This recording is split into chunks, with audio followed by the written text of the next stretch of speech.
Bonjour, je suis Alexandre d'Investglass, Investglass le CRM suisse, et dans cette vidéo, nous allons vous montrer comment construire un onboarding 100% digital. L'objectif, c'est zéro papier et ça va vous être particulièrement utile parce que malheureusement, ce confinement risque de durer un peu. Lorsque nous parlons d'onboarding complexe, nous parlons d'onboarding avec plusieurs personnes qui signent, plusieurs documents ou des processus d'approbation à plusieurs étapes. Cette vidéo est donc à destination des utilisateurs assez avancés dans Investglass ou bien de ceux, comme vous, qui souhaitez créer une banque digitale ou des processus commerciaux complexes digitalisés. Alors, malheureusement, 50% des consommateurs abandonnent le processus d'onboarding digital. Pourquoi ? Généralement, on nous rapporte que les processus sont soit trop longs, soit on pose des questions qui sont trop personnelles. Les utilisateurs, les futurs clients n'ont pas les pièces jointes qu'on leur demande, les termes sont trop complexes et il y a trop d'éléments à lire. Donc c'est vraiment là, sur ces 5 points, où il va falloir d'abord faire un tri. Faire un tri pour savoir quelles sont les questions qui nécessitent d'être posées afin d'ouvrir une relation commerciale ou de souscrire à de nouveaux produits. Alors l'objectif, c'est de faire un onboarding 100% digitalisé. Et pour faire ça, eh bien, il faut faire attention à un élément fondamental qui est la frustration. Un questionnaire qui prend plus de 20 minutes vous fera perdre 100% de vos prospects. Les questionnaires doivent prendre entre 10 à 15 minutes maximum pour ces questionnaires complexes. Si vous pensez que le questionnaire prendra plus, à ce moment-là, séquencez-le en 2 étapes, 3 étapes. Idéalement, 5 minutes, c'est bien. Malheureusement, parfois, cela ne suffit pas, particulièrement pour les onboarding de type relations commerciales avec des entreprises ou lorsque vous avez plusieurs beneficial owners, donc des titulaires de compte. Donc faites attention, essayez de tenir ce délai de 10 à 15 minutes. Ensuite, ce processus doit être très simple.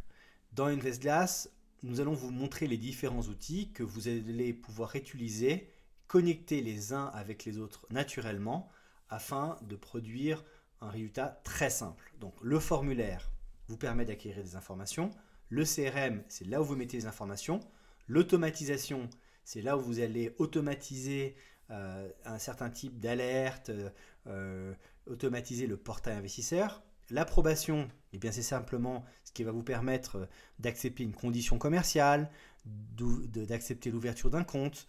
Le portail va permettre de décentraliser l'acquisition de l'information et que l'information soit insérée par votre prospect ou votre client. Et finalement, la signature électronique ou la signature digitale vous permet de faire signer le client à distance sans qu'il vienne vous rendre visite.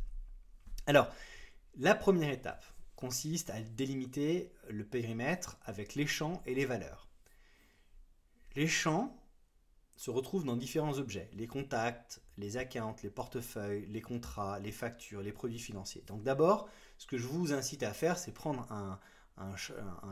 une page sur Excel ou OpenOffice, vous mettez tous les champs, le nom des champs, les champs obligatoires, oui ou non, le type de format, les valeurs. Alors les valeurs, par exemple, c'est les pays. La plupart de nos clients travaillent dans les pays européens ou en Asie. Lorsque vous mettez la liste des pays, par défaut, on démarre par l'Afghanistan parce que c'est le premier en ordre alphabétique. Avec Investglass, vous pouvez avoir une liste que vous construisez où le premier pays, par exemple, c'est la Suisse, la France, l'Italie, Singapour. Ensuite, les références API, ce qui va vous permettre de connecter Investglass avec d'autres applications parce que certaines informations vont peut-être se trouver dans d'autres bases de données. Pythagoras, LexisNexis, WorldCheck. Et ensuite, déterminer qui peut voir les champs dans le CRM. En fonction des rôles, vous n'avez pas nécessairement les mêmes accès. Et ensuite, qui peut voir les valeurs. Parce que vous pouvez très bien dire que les conditions commerciales ne seront visibles que par un chef d'équipe ou certaines informations sensibles par le chef de la déontologie des risques. Et finalement, la classification GDPR. Donc vous retrouvez avec cet écran, probablement un écran assez symbolique, assez important dans Investglass parce que c'est celui qui va vous permettre de customiser les champs, la manière dont vous allez collecter l'information dans Investglass.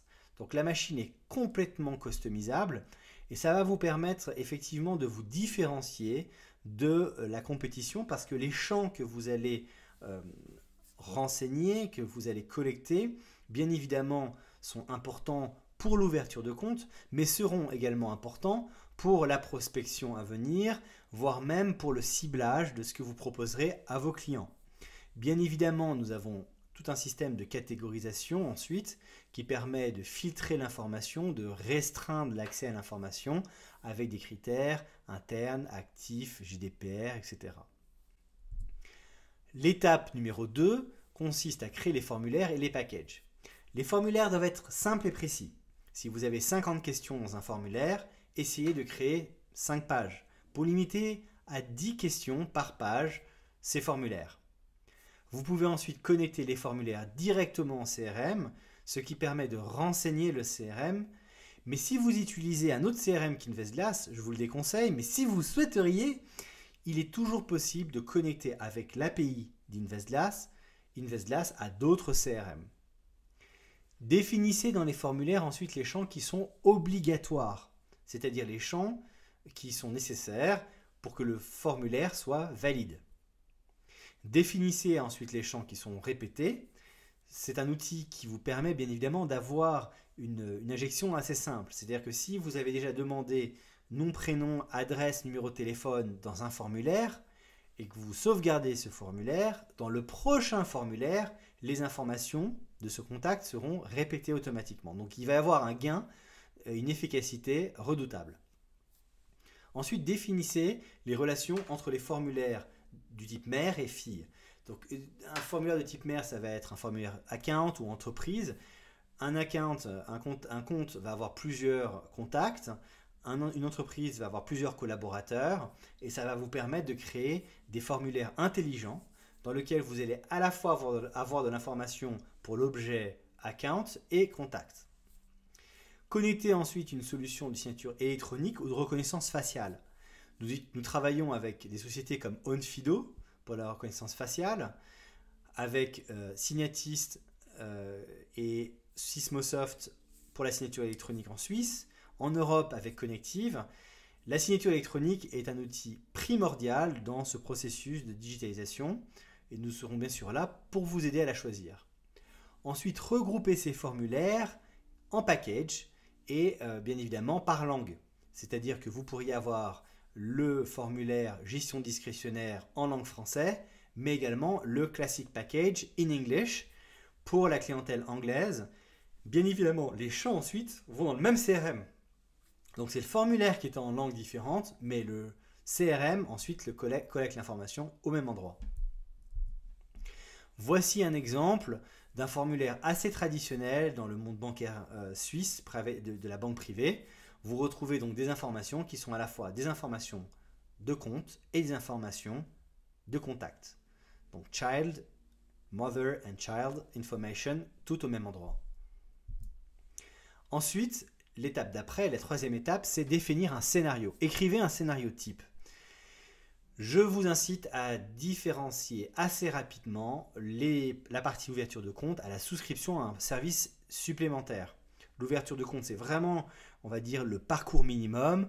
Les services supplémentaires, par exemple en banque privée, ça pourrait être la poste restante, l'utilisation à l'accès direct à la salle de marché, l'ouverture d'un compte ou d'un accès d'un compte en Bitcoin ou d'un accès à un coffre-fort. Ce sont vraiment des services supplémentaires à dissocier du service minimum. Et ensuite, déterminer les potentielles réticences à la digitalisation. Si vos responsables de compte vous disent assez rapidement « on est quasiment certain que personne n'ira sur le portail et que nous aurons à remplir en partie à la main pour le client et ensuite c'est le client qui remplira le document », adaptez ce processus.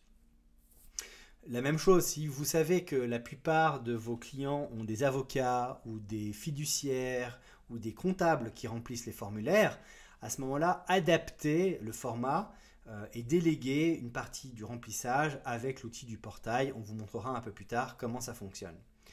Ce qu'on vous conseille ensuite dans le scénario, c'est de tester assez rapidement et de rassembler les opinions des différentes personnes qui vont parcourir ce processus, de l'améliorer et ensuite d'imposer un format d'onboarding assez rapidement.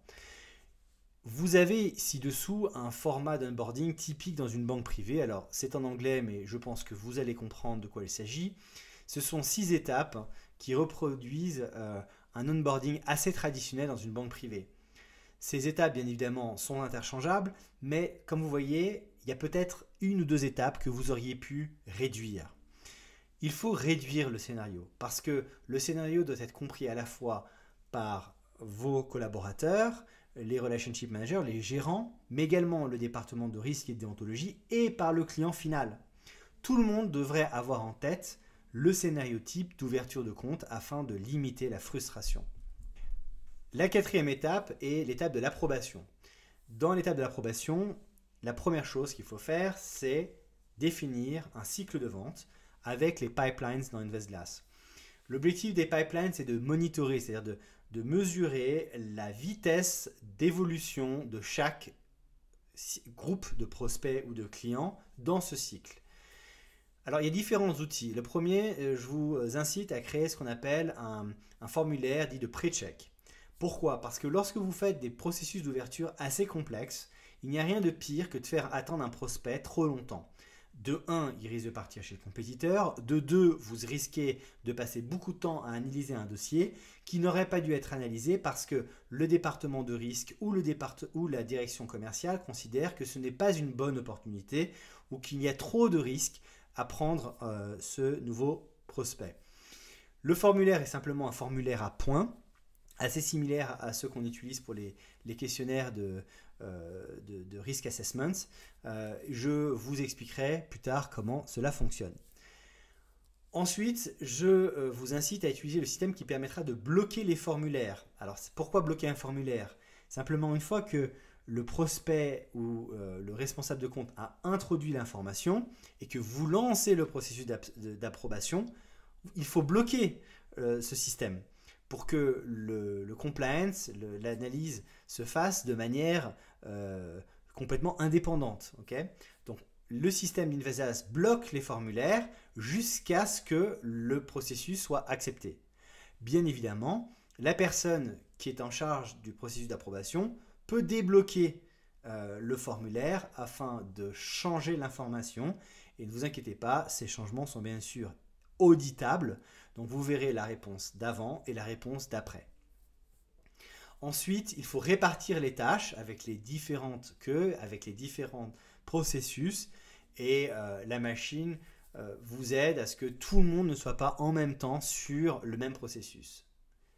Lorsque vous avez fait ça, il faut notifier ensuite, au fur et à mesure de ce processus d'approbation, les vendeurs, les gérants et les clients du processus afin de simplement leur expliquer s'il y avait des étapes qui bloqueraient.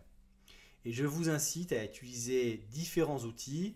On aime beaucoup Loom, on aime beaucoup VideoAsk, donc Loom et VideoAsk, qui sont des outils SaaS que vous pouvez utiliser dans InvestGlass et qui permettra d'engager de manière agréable vos collaborateurs dans ce processus d'approbation. L'écran que vous voyez actuellement est assez représentatif de l'outil d'automatisation que vous retrouvez dans InvestGlass.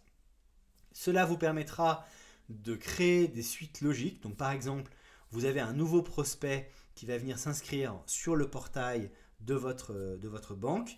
Vous voulez automatiquement que le prospect soit étiqueté comme français pour la langue et prospect dans le pipeline. Grâce à cet outil d'automatisation, InvestGlass pourra automatiquement étiqueter le client et lui attribuer un cycle de vente. Imaginons que dans un des formulaires, le prospect stipule qu'il est par exemple résident au Sri Lanka, que son business est Monaco, que son extension de téléphone c'est +33 et que son adresse est à Londres. Ces champs seront processés dans l'automation et une notification sera envoyée directement au responsable du risque parce que potentiellement ce prospect est à un risque trop important et nécessite de prévenir rapidement le gérant et bien évidemment le prospect que la relation commerciale sera compromise. L'étape suivante consiste à mettre en place le portail client et la signature électronique. Alors dans InvestGlass, vous allez pouvoir définir assez facilement le look and feel, les logos, les couleurs, la tête de votre portail et mettre les widgets. Alors les widgets, ce sont des petits blocs, des petites applications que vous allez pouvoir utiliser dans InvestGlass. Je vous incite à en mettre un minimum, une ou deux ou trois minimum, ou plutôt maximum, pardon, lorsque vous onboardez un nouveau prospect. Pourquoi? Parce que vous souhaitez que votre prospect se concentre sur un parcours minimum des questions que vous lui posez, qu'il doit valider afin que rapidement vous rentrez en affaire avec lui. Donc limitez les widgets.